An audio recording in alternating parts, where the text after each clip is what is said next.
Olá, meu irmão, minha irmã. É uma alegria muito grande estarmos juntos novamente para falarmos um pouco mais sobre a Sagrada Escritura. Olha, um elemento muito importante para se fazer uma boa leitura da Sagrada Escritura é conhecer o contexto histórico onde os textos foram elaborados.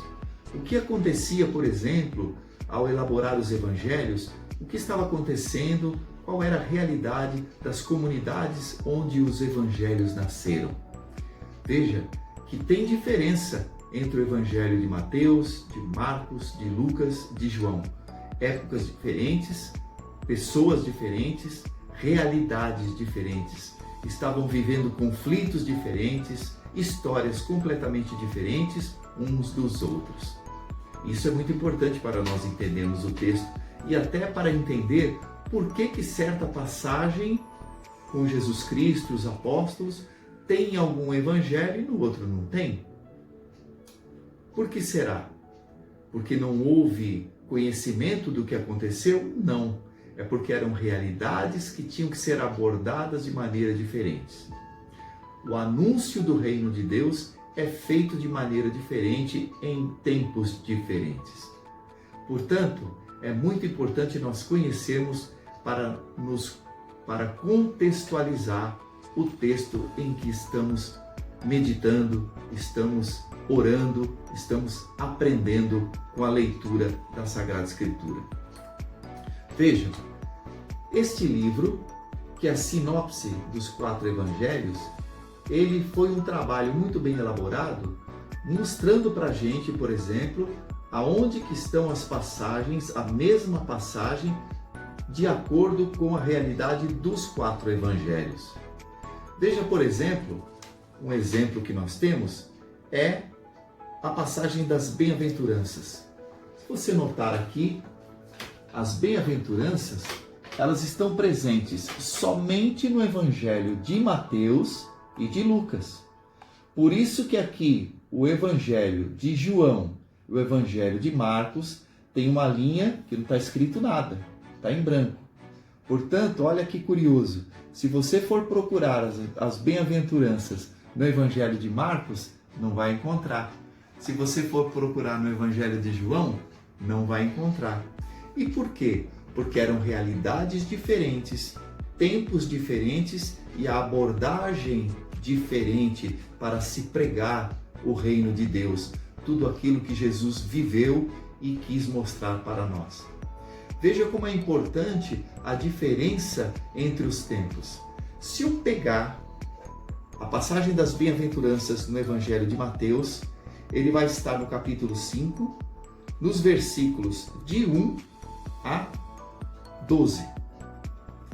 E ele vai trazer as bem-aventuranças e vai terminar assim, no versículo 11.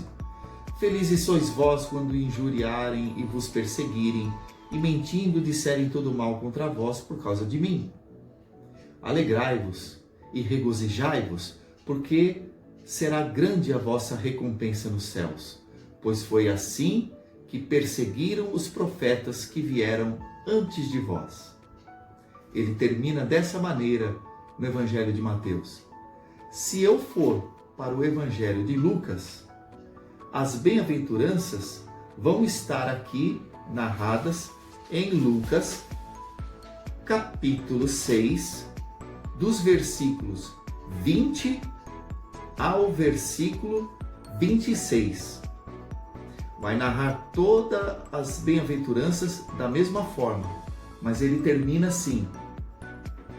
Mas ai de vós, ricos, porque já tendes a vossa consolação. Ai de vós, que agora estáis saciados, porque tereis fome. Ai de vós, que agora rides, porque conhecereis o luto e as lágrimas. Ai de vós, quando todos vos bendisserem, pois do mesmo modo seus pais tratavam os falsos profetas. Vejam, são realidades diferentes. Na época de Mateus, as bem-aventuranças bastavam para que o povo pudesse se nortear sobre o caminho correto da fé.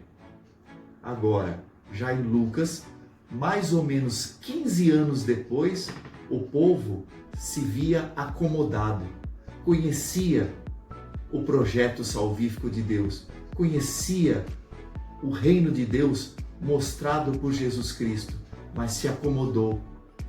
Não tinha mais aquela alegria, aquela força de tentar viver de fato o reino de Deus. Por isso, esse término diferente. Ai de vós, que não está presente no Evangelho de Mateus. Se você não conhece o contexto, se você não conhece as realidades, você vai se confundir e não vai entender por que tem algo mais aqui em Lucas que não tem em Mateus. Portanto, é isso, meu irmão, minha irmã, muito importante a contextualização, o conhecimento da realidade das comunidades para se entender melhor, por exemplo, a narrativa dos evangelhos. Por hoje é isso. Fiquem com Deus e até mais.